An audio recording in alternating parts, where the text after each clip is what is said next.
Well, I got a while before Flack shows up, but we got about 15 minutes, so I think I'll jam a little bit. See, what song have I been writing this week? Oh, there's one I've been working on. It goes like this.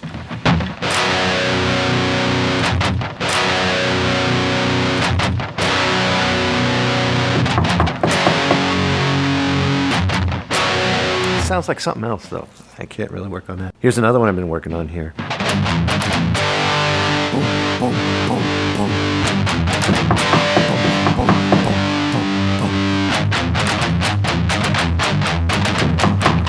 Dude, it's cold out here. All right, let me try one more song. Let me see.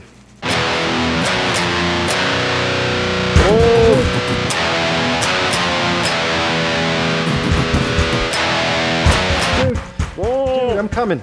Open the door. What are you doing?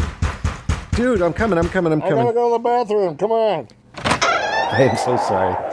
I'm sorry, brother. Hey, I don't know if... How you doing? I'm freezing. It's winter. I've been standing on your front porch. Yeah, it is. It's getting cold out. Are you, I'm surprised you didn't use my doorbell. You have a doorbell now? Well, I just finally put one in. Oh. Do you want to try? Yeah, I guess. It's pretty cold out there. You know, Put your coat back on. It's really cool. All right. I'm freezing. It's winter. It's really cool. It's the Jim Gillette doorbell. I hope he presses it.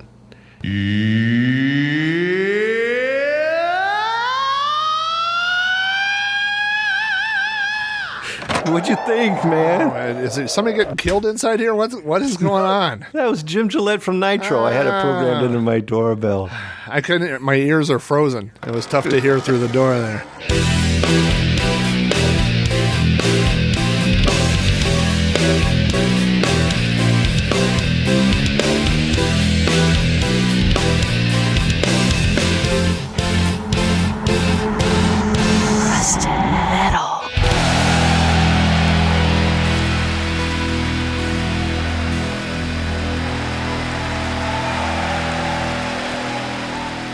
Welcome once again to Rusted Metal, where I got flack for discussing 80s metal.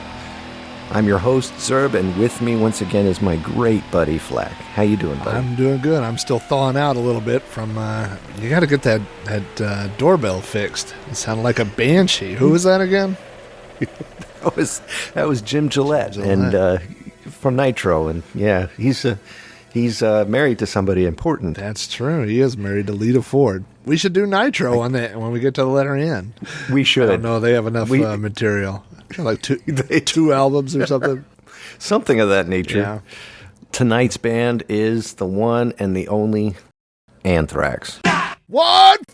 Well-dressed man. Dun, dun, dun, dun, dun. Now it's dark. Man, the masters of the power chords. Oh, yeah. Scotty and man. These guys originate from New York, out of the United States. Their genres are thrash metal, speed metal, heavy rock, hard rock.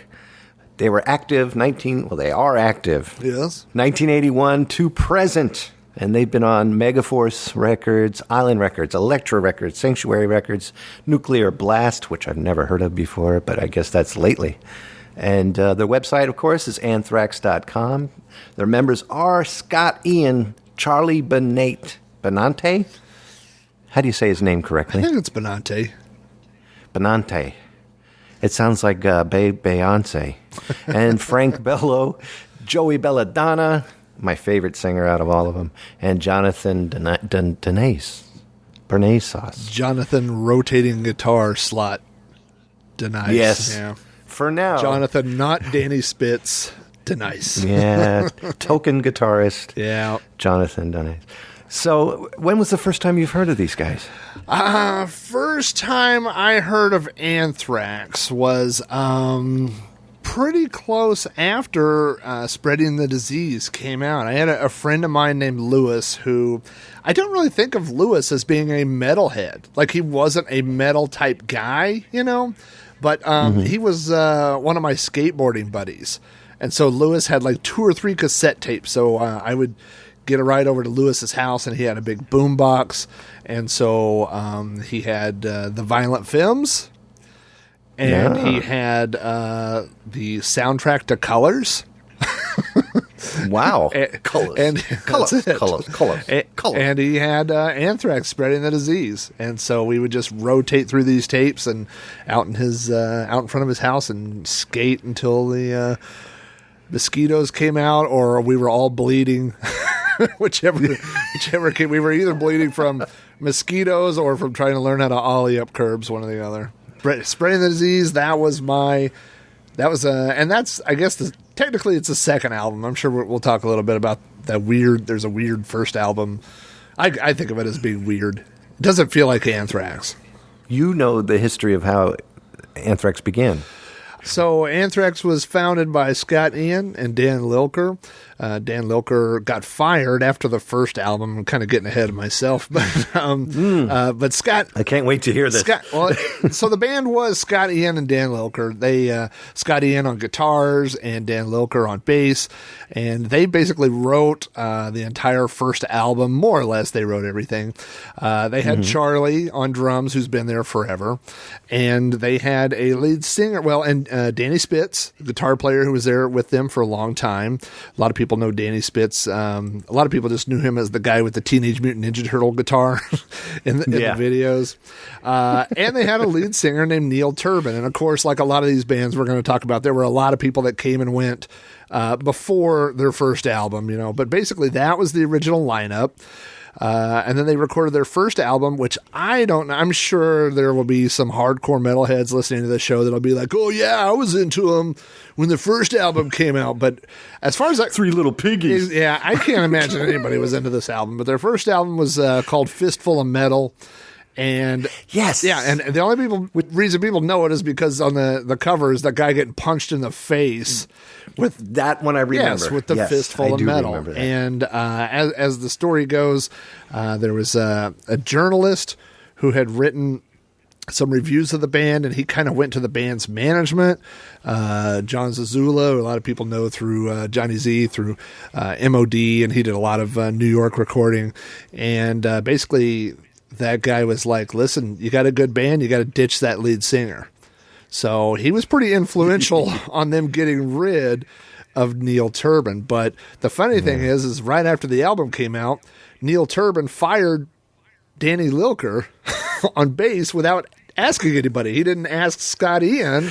And Scott Ian was kind of forming an alliance with Charlie, because they had, also started writing songs together, and they were like, we need to get control of this. So they were, I think they were planning on getting rid of Neil Turbin anyway, but before they could do that, Neil Turbin fired Dan Lilker. so Dan Lilker was out, and then Neil Turbin was out. And then by the second album, you have, by the time you get to Spreading the Disease, you have Joey Belladonna on vocals, which was the first. And I mean, a lot of people consider to be the voice of Anthrax. That's my voice of Anthrax. I think if you're old school, you think of, when you think of Anthrax, you think of Joey Belladonna. And then also they brought in Frank Bello on bass, who's been with the band ever since. But he was not on the first album. The first album, it was Dan Lilker on bass. But Frank is actually Charlie's, I might be doing it backwards now. I think Frank is actually the nephew. I think he's Charlie's nephew. Wow. Right. So, but anyway, so that's how, that's really what most people consider to be the classic Anthrax lineup. Scott Ian on rhythm guitar, Danny Spitz on lead guitar, and then you got Frank and Charlie and, of course, Joey Belladonna on vocals. Now, the big difference between then and now, of course, is I followed the same route that Scott Ian did with his hair, and he and I are twins to a T. And there was a time when I had his goatee too. But he, in the first couple of albums, if you go to the videos, like on Spreading the Disease, he had, even through I'm the Man, through the EP, he had that long hair, pretty not mullety. Because I wanted to say it was mushroom cap. Yeah, it was definitely, there was some not comb over but comb up kind of going on to cover some issues going on there. And finally he bit the bullet and shaved the head. And I think we're all better for it. And then he went with that goatee. I mean, between him and Dimebag Darrell, there was the two best goatees in rock for a long time. Right. our choice for favorite album from the band. Which album would you say was your favorite of all time? Man, this is so hard because I know. I went through today, over the last few days, I have been listening to a ton of Anthrax. And, I really feel like, first of all, there are some of the new stuff is great. I mean, I think they're heavier than ever. I think they're tighter than ever as far as bands go. I mean, they evolved. They're not one of those bands that just stayed doing the same thing over and over. I mean, the newer stuff is super heavy. But it's the old stuff that got me into Anthrax, And Anthrax, man, it's hard because, what I'd like to say is a greatest hits album that has some songs from Spreading the Disease, some songs from Among the Living, some songs from State of Euphoria, because all of those albums have great classic tunes. I mean, all of them have songs that the band plays live today still. I mean, there's no throwaway albums in the earliest, in the Joey Belladonna era, but all of those have filler material. I mean, I know there are people who are Anthrax fans or whatever, but there's stuff on the B side of Spreading the Disease, on the back side of Among the Living. I mean, there's stuff on there like Gung Ho. Whoever said like, oh, my favorite Anthrax song is Gung Ho? Gung Ho. Oh, how's that one go? It goes like this: Gung Ho, Gung Ho, Gung Ho. I mean, nobody. That's like something that gets yelled in the back of a Chinese restaurant. That's not. It's not a metal anthem song. Okay, so Gung Ho to go. So yeah. But I will say, and this is not a popular album, I don't think, but I got to go with State of Euphoria. Really? Yeah, and the thing is, there are songs that I like. There are songs I like on Spreading the Disease better. Aftershock is a great song. There are songs on Among the Living that are better, but from starting like the whole thing, start at the beginning and go to the end, I think State of Euphoria is probably one that I listen to more than any of them. The State of Euphoria album was the last album that I loved by them, as a matter of fact. Mm-hmm. The one that I love the most, of course, is Among the Living, because that's how I was introduced to them. The Poltergeist movie. Yeah. Well, wasn't too far behind, and the cover of Among the Living had the guy from the Poltergeist 2 in it. Mm-hmm. And I was like, oh, this is awesome. I got to check this out. And again, my brother, I owe it to my brother, because he had Fistful of Metal. And I was like, what is, again, just, that's some what artwork. Is this? What is that? What is that? Artwork's actually considered to be controversial at the time. Yeah, the picture was disgusting. and I was a skate rat, we called him in Virginia, so I was listening to Suicidal Tendencies. Yes. And I'm throwing a fit about this picture. And I was like, bro, what's this crap you're listening to? But it's also your brother. You're picking on him. And he's like, it's Anthrax. I'm like, isn't that a disease, man? and the first song I ever heard by them, Caught in a Mosh. Oh, really? Well, that's a good place to start. That's a good album, good song. And the singers, they sounded... I was misled. For some reason, I always thought that they came from Philadelphia. And I grew up in parts of Pennsylvania, so I always figured that they were a hometown band from Philadelphia. Mm-hmm. And when they sang, I listened to their lyrics, and there's something very, very positive about their lyrics and something always negative about their lyrics as well. But they always seem to have a Yes, the band Yes type of thing, where it's always better improving yourself a little bit. There's always a couple lines where they're trying to help you out. Right. So that's one thing I always admired about them, and clapping with just one hand, that line stuck in my head for the rest of my life, and I've used it 1,000 times from Caught in a Mosh. And it's something that helps you through your day-to-day crap that you go through. I like I said, there's the song Among the Living. It's a great. I love albums that have great opening songs. I mean, the worst thing in the world is when you get an album and you have to skip the first song. Especially when you had a cassette and you put it in, and then you're like, "What is this crap?" And then you got to fast forward right to song 2. Sure. So Among the Living kicks off. Now, what's funny about Among the Living is, so I told you that I had Spreading the Disease. And that's not Ebola. No. And wouldn't it be ironic if they had named themselves Ebola? They're like, "Whew, thank goodness we didn't use Anthrax." we got away with But that what marketing scare. for this past year? And then they go right back to the Ebola. But so I listened to Spreading the Disease, and I think I've mentioned, well, maybe not on this show yet, but on Throwback Reviews and You Don't Know Flack, that I went to high school with my wife. We didn't really date. Really, it was more like she chased me a lot, which sounds weird, but we never hit it off until after high school, But one of the first times that we ever ran into each other was at a party, and my buddy Lewis and I had gone there, and he had brought this Spreading the Disease. He'd brought that tape. And so, as girls occasionally do when they are trying to get a man's interest, my wife decided that if she started listening to the kind of music I listened to, that I would think that was cool. And I would, so she went out and bought Among the Living, which was the wrong tape. That's the right tape, but wrong person. Right. Yes, go ahead. I didn't have that tape, And so when we moved in years later, she gets out all her tapes and she's like, "Oh, I remember blah blah blah. You loving this?" And I was like, "I don't even know what that is. What are you talking about?" And so for years she thought she had done this great thing by listening to Among the Living, but it turned out she had bought a tape that I didn't even have. So does Among the Living still remind her of you? Absolutely, yeah. She would. And the thing is that cool.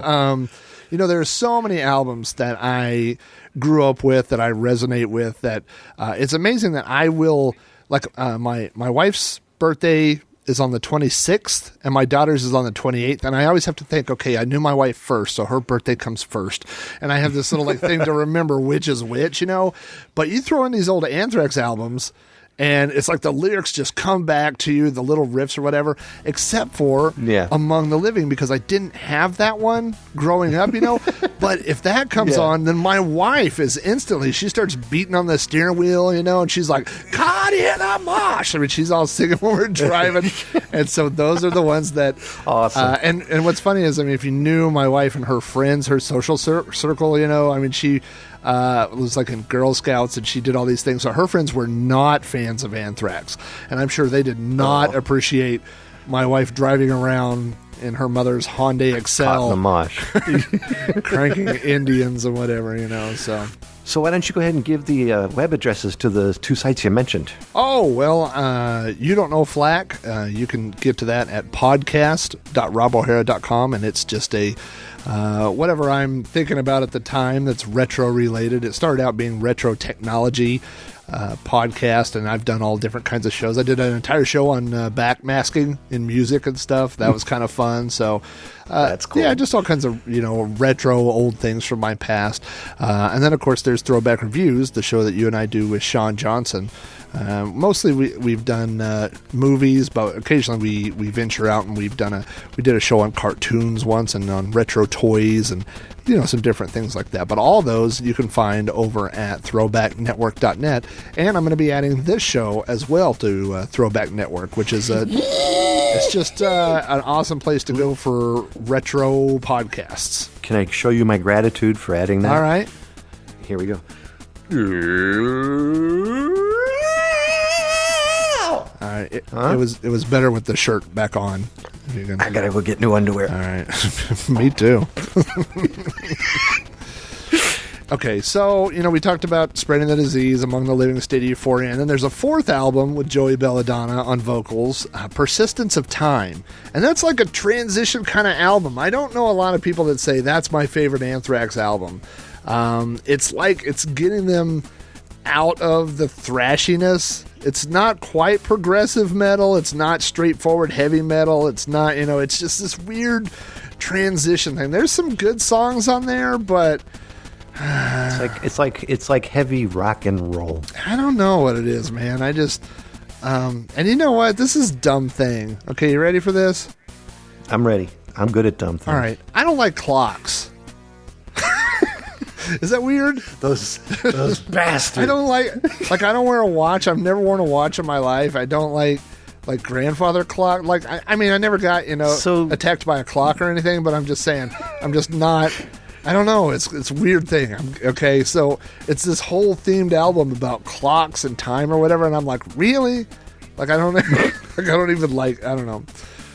And there's the persistence of it. So I know, it's like, right, they won't leave me alone. Jesus.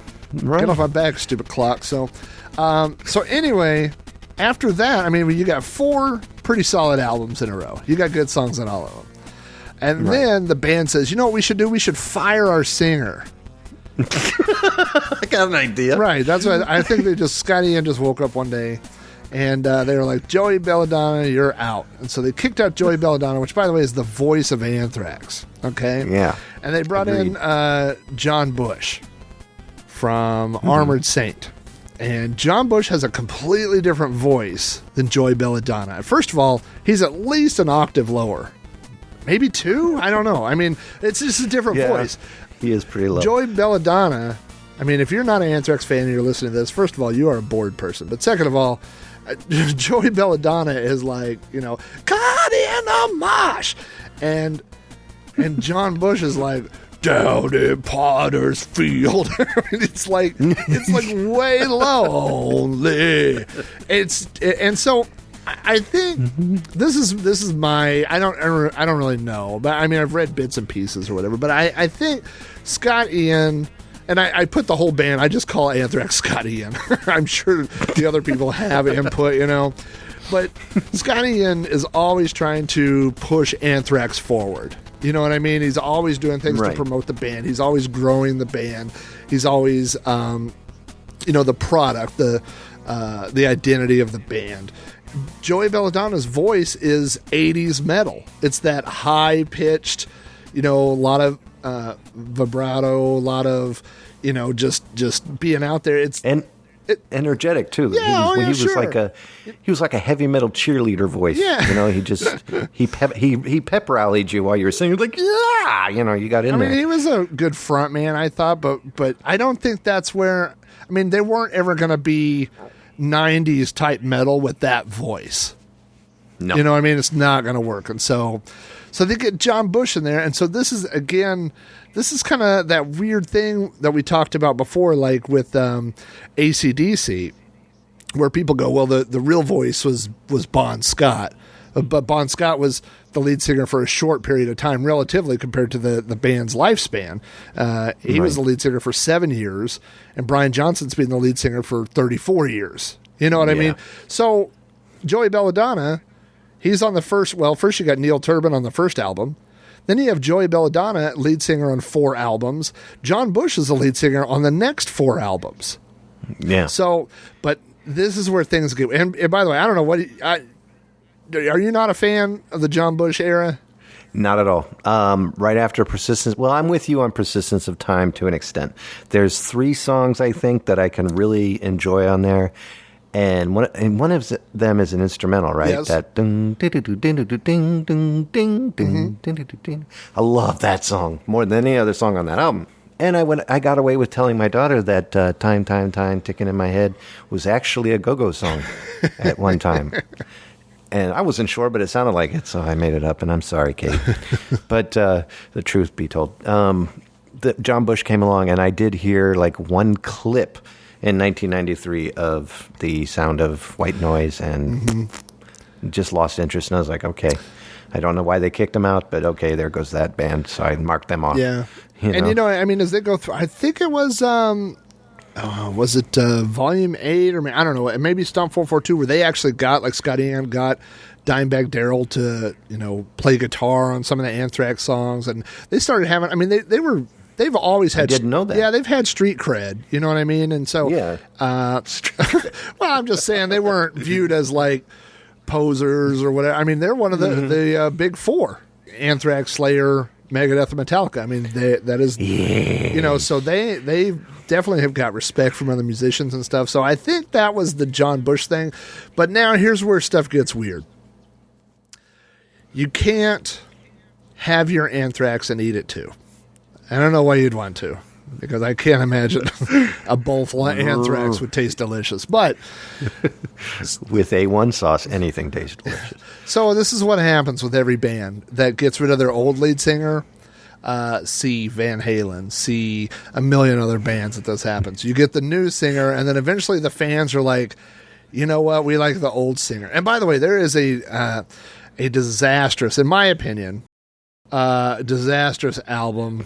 God, it's one of the compilation albums, and I think it's The Greater of Two Evils. Yeah, it is. Where basically it was re-recorded. I mean, it's John Bush, but doing classic Anthrax songs. I mean, on some of them, that's a sin. And it's, first of all, his voice is just not. It's not that guy. I mean, and not even. I'm not even saying like he doesn't sound exactly like him. I mean, they have two different styles of singing. They're incompatible, So. And what a crappy title for the record. What does that say about Joey? If the new guy's singing "The Greater of Two Evils," you know what? I think that was the election year. I think that it had something. I think it was. I think it was in reference to that. But so then, that's when I got married too. By the way, but go on. That's the greater of one evil. So they. It's a spit take. So here's the thing. Then they started doing this weird thing because everybody wanted an Anthrax reunion. And so they started touring with two singers. Oh, geez. And so you would... Well, they did that with Hagar and Van Halen, too. They did that with Hagar and it's the same thing. Roth. And so they would have Joey Belladonna sing some, and they would have John Bush sing some. And then, John Bush, God bless him. I mean... He's a dude that came into Anthrax, and then they were like, well, we kind of want our old singer back. And he's like, fine, have him. I mean, he so I don't really know if he was fired. So he said fine? Yeah, he walked, So, I mean, there's kind of some he said, she said stuff. But, he's running for president in 2016. Well, that would be the greater of, no, that would be the lesser of two evils. I'd vote for John Bush. I don't even know who he's running against, but I'd vote for him. If the ballot came in and it was John Bush versus Jeb Bush, you'll take John. I'm John Bush all the way. That's right. You know what we could do with Jeb Bush? Put him in Potter's Field. Put him in. It's an Anthrax reference. So. Okay. But anyway, so I got to tell you this. I don't. When there's been a band that's been around this long.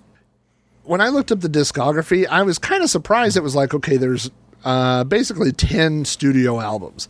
You got Fistful of Metal with Neil Turbin. You got the 4 albums with Belladonna. Then you got the 4 albums with Bush. And then eventually John Bush was like, this is ridiculous. Pick a singer. I'm out of here. And so the last album, Worship Music, which was 2011, is Joey Belladonna. He's back. So and how is that album? In which I didn't know that he was back in that album, and I'm very interested in hearing. It's what? It's not bad. I mean, it's the heavy type music.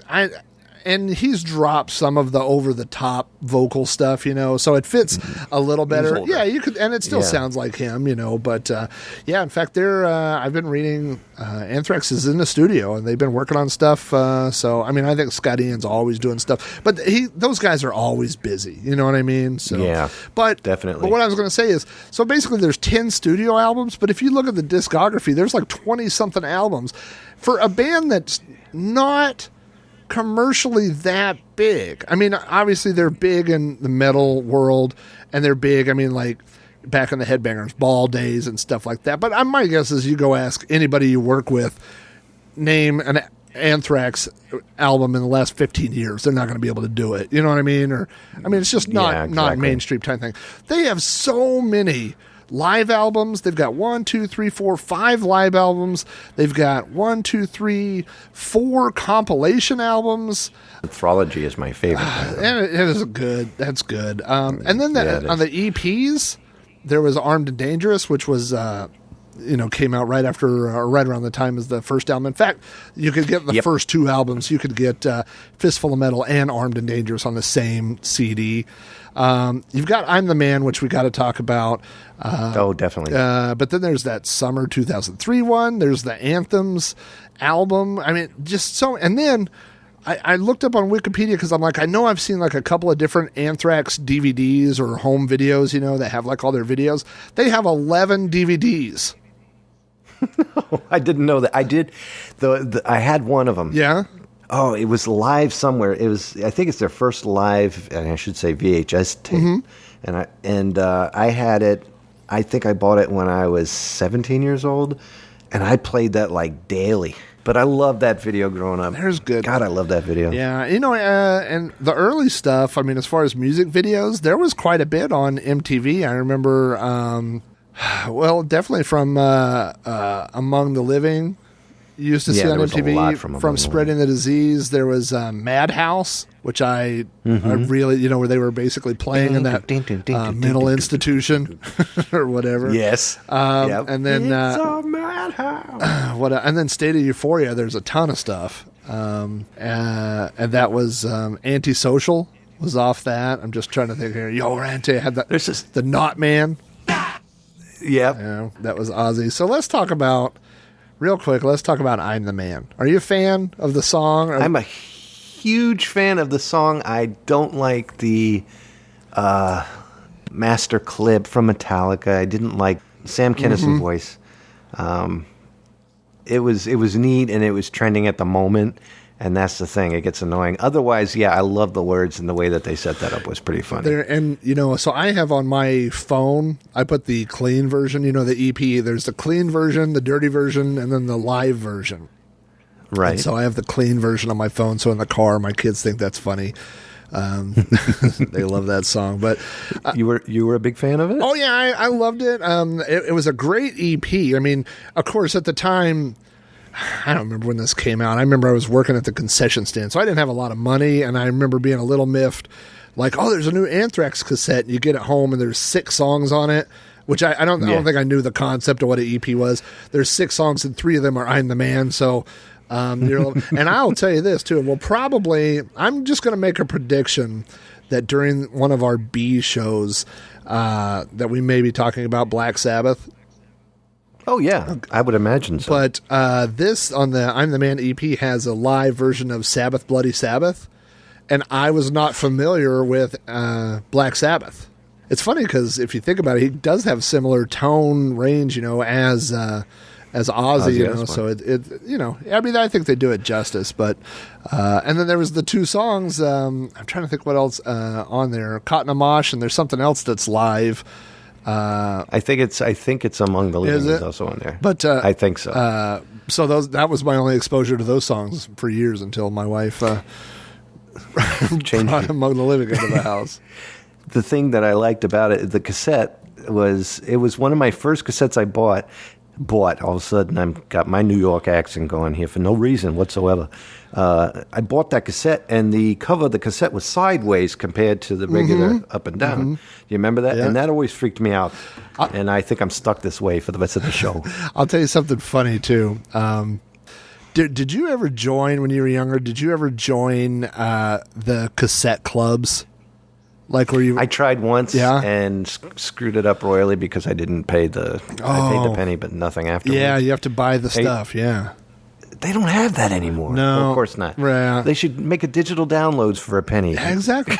So the deal was, if people don't know, is you would basically sign up and they would send you a catalog in the mail or something, and you could pick 11 cassettes for a penny, and then you had to buy like 6 cassettes at full price over the next year. I'm Dick Clark with a double music bonus. Not just 1 gold box, but 2. You'll also get more top albums worth $80 at suggested retail prices, all for just a penny when you join.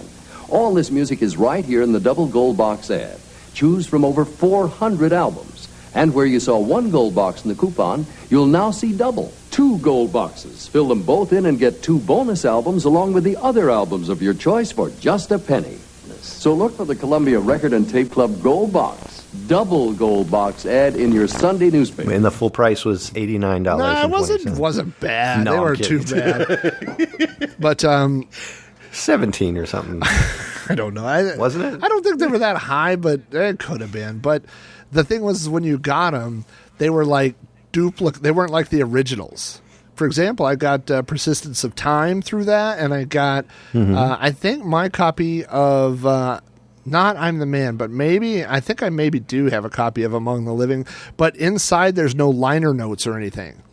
It was just like they had printed the outside picture, but inside it was just white, and also I remember my friends' cassettes were all like clear, the clear plastic, but these were all just white plastic or whatever. So it was like they were much cheaper knockoffs. And the thing was, after you bought your 4 albums or whatever your commitment was, you could quit, and then you could rejoin, and you could get another 11 for a penny.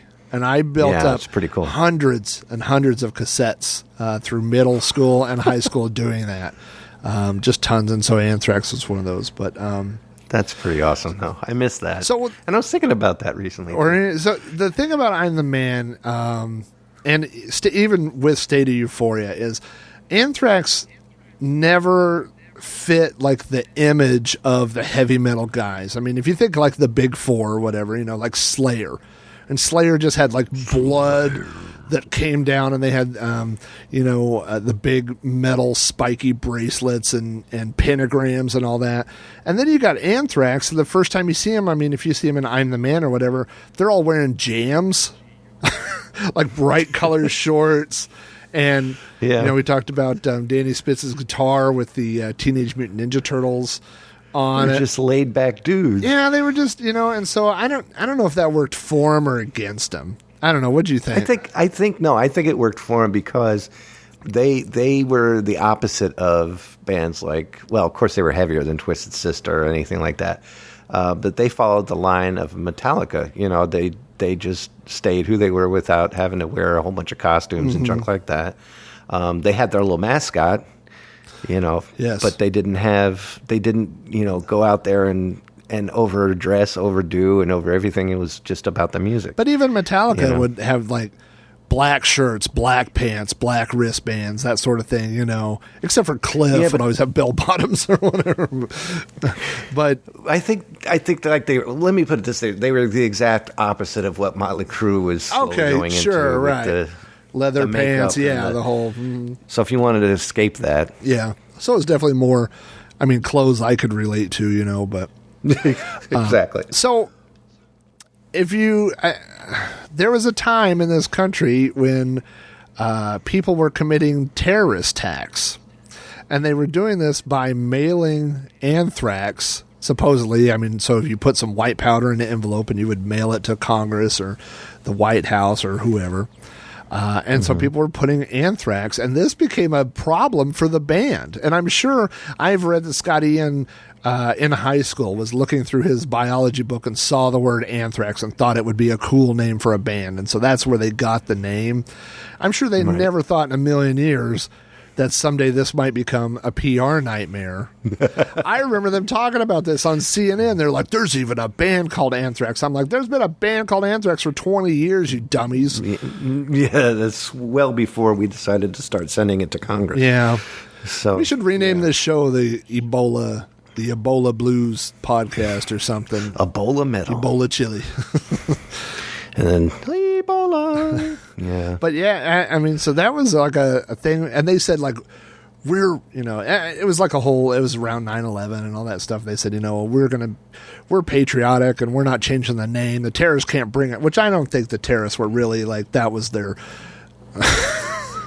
like that was the incentive, or not the incentive, but you know what I mean? Like, they're like, listen, here's our plan. Number one is to, basically bring down, hit you in a mosh. Right, bring down democracy. Yeah. And number two, get rid of that damn band Anthrax once and for all. Kind of ridiculous, but and Anthrax. It's funny, we were talking about the clothes and all that stuff. There's so many different eras of their music. You know what I mean? Like you have that rock. The early stuff is just super thrashy. In fact, here's a trivia question for you. Well, I'm kind of giving it away, but so I won't really pose it as a question. But is there a prize? I will give you a prize. You can be on the next show. In your face, honey. Oh, sorry, I was pointing at my wife. Go ahead. The first album, that one with Dan Turbin, Fistful of Metal, had a song on it called Metal Thrashing Mad. That was the second song on the original album. And when Kerrang, Kerrang, the metal magazine, when they reviewed it, they referred to this as thrash metal based on the name of that song. So that is really where the term thrash metal basically came from. It's from this Anthrax album. That's pretty. Now, so what is the trivia question? The trivia question is, why did I just tell you that story? because you wanted to ask me where thrash came from. All right, well, And I gotta show you something here. If I can pull the curtain back for the show. all right. I'm showing Flack here the. I just pulled this out of my sweater. It's a laundry detergent softener. Looks sheet. like a thing of Anthrax. Yeah. That's what it was. Oh, it's Anthrax. He's dead. He's caught in the mosh, folks. If you would like to be a host on Rusted Metal to replace Kev, call Joey Belladonna or John Bush.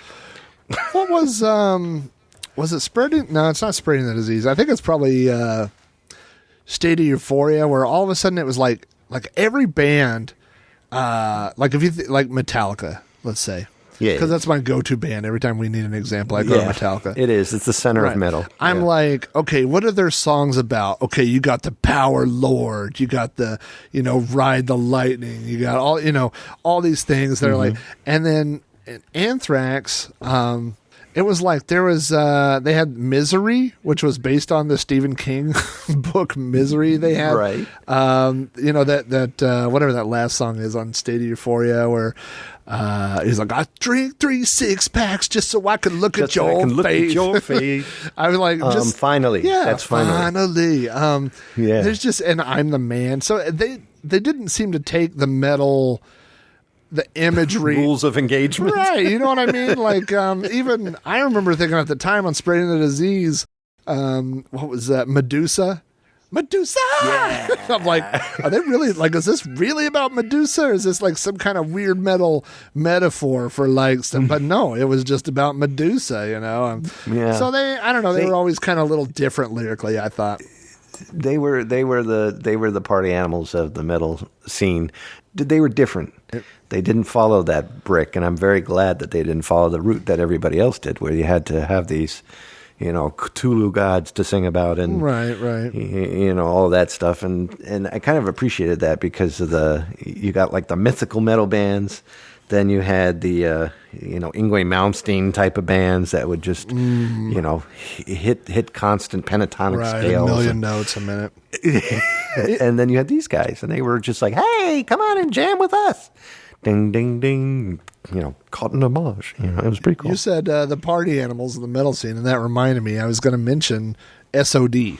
Oh, yes. Stormtroopers of Death. Right. So we got to talk about SOD for just a second. And Please. SOD, the way that I originally heard the story was that Anthrax was in the studio recording, I think it was Spreading the Disease. That would have been about the right time. And 1985. Yeah, and in the studio next door was Nuclear Assault, which was Dan Lilker's new band. So they were at the studio at the same time. They met back up. You remember Dan Lilker had formerly been in Anthrax, and so they started writing these songs.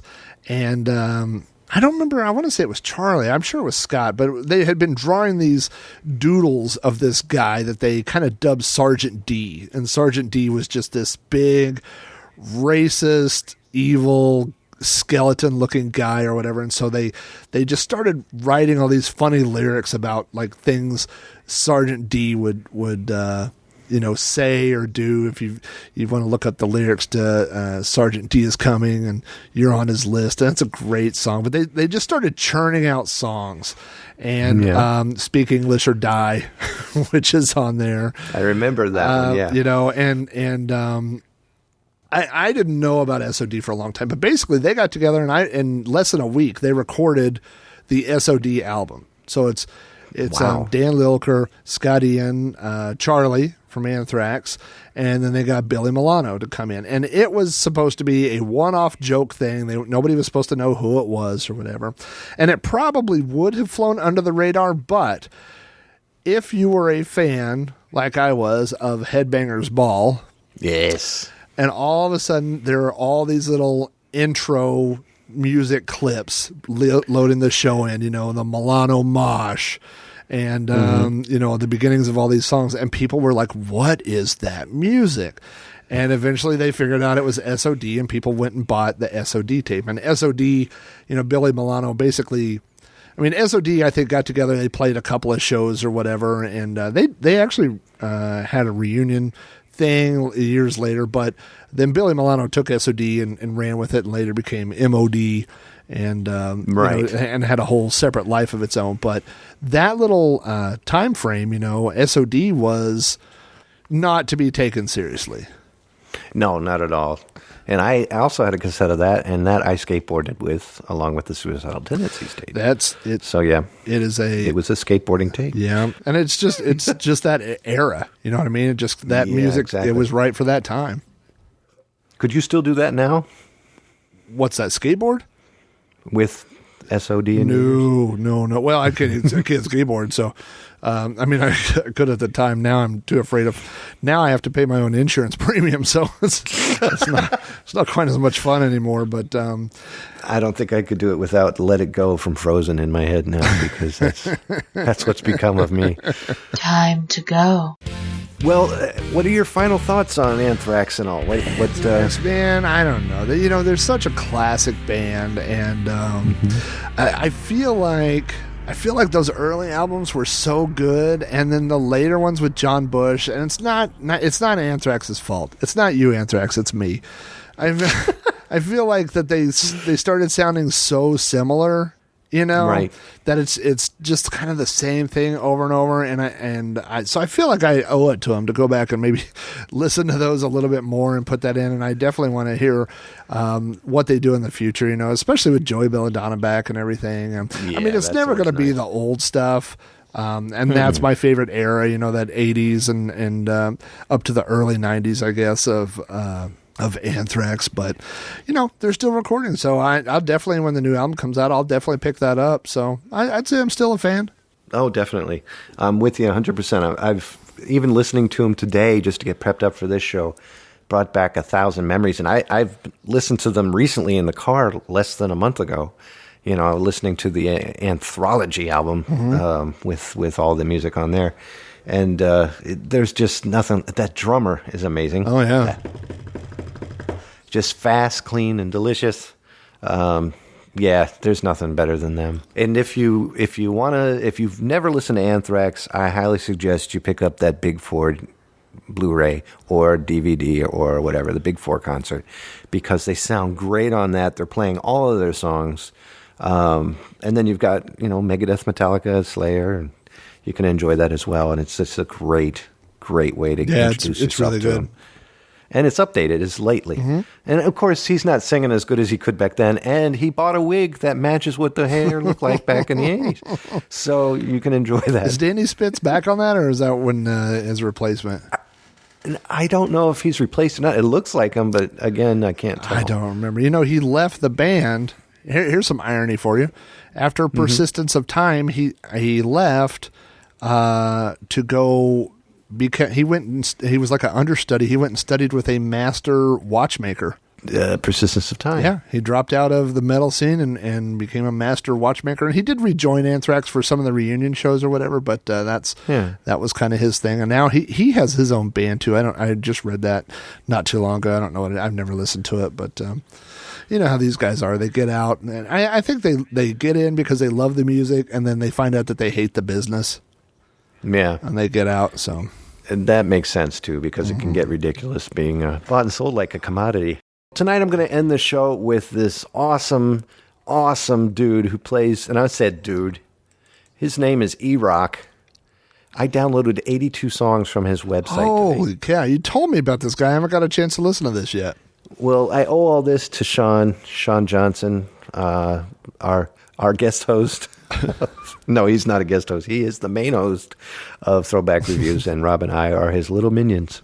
He's the one who posted this with our names attached to it and thought it would be a good idea to play his music for our show. So we are going to end it.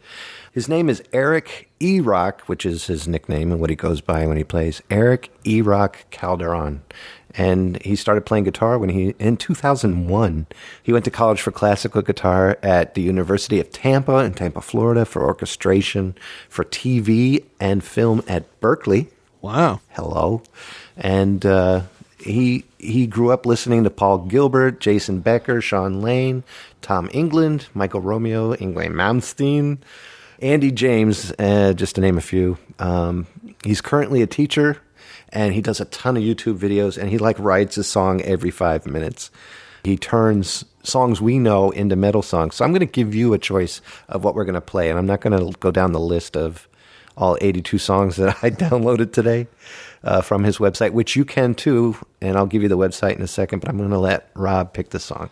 Here are your choices. I'm not going to go through them, but you got Back to the Future meets metal, okay? You've got Zelda from, the Nintendo game. Indiana Jones.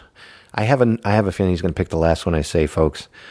Superman, Scarface, Super Mario Brothers, Michael Jackson. He does the Terminator theme song, Godfather. What Does the Fox Say? By Elvis. Yes. He does that. He does a really good job of that. The Exorcist, Benny Hill. I'm almost finished, Flack. Sports Center, he did that. And all these meet metal.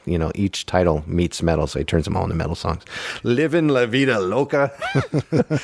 But he also did Star Wars. Oh! There, Flag. So I was wondering what song you might pick for tonight's ending tune. Well, I have a pretty big Star Wars collection in this room, and I've been a fan of it, so I'm going to go with Livin' La Vida Loca. Oh, wait.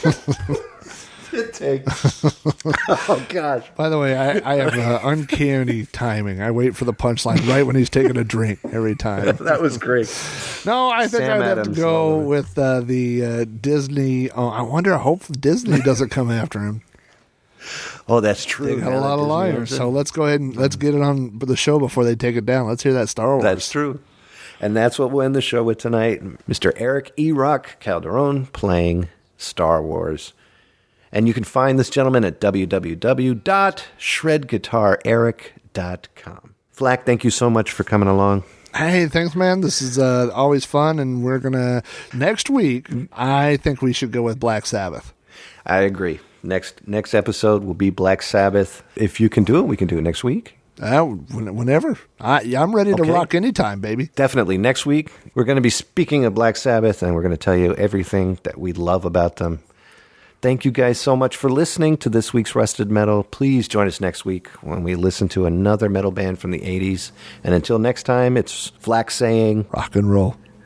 can I have a little more emphasis? Rock and roll, baby! If you only knew the power of the dark side.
Excitement.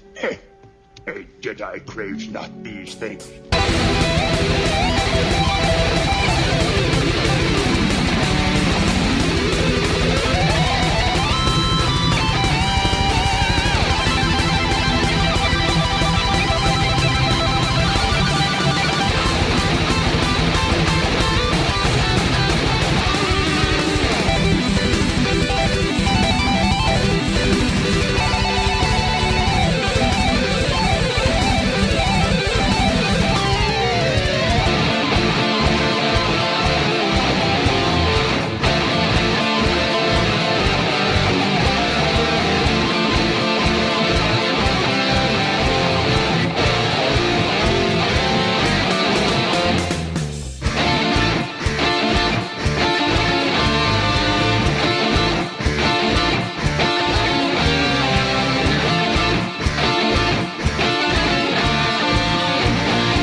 You have been trying that Jedi mind trick on me since the 8th grade. It doesn't work. Oh, it works.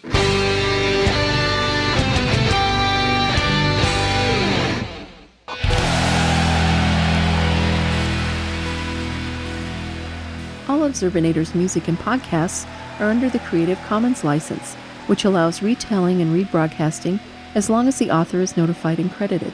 For more great escape pods, please visit www.zerbinator.wordpress.com.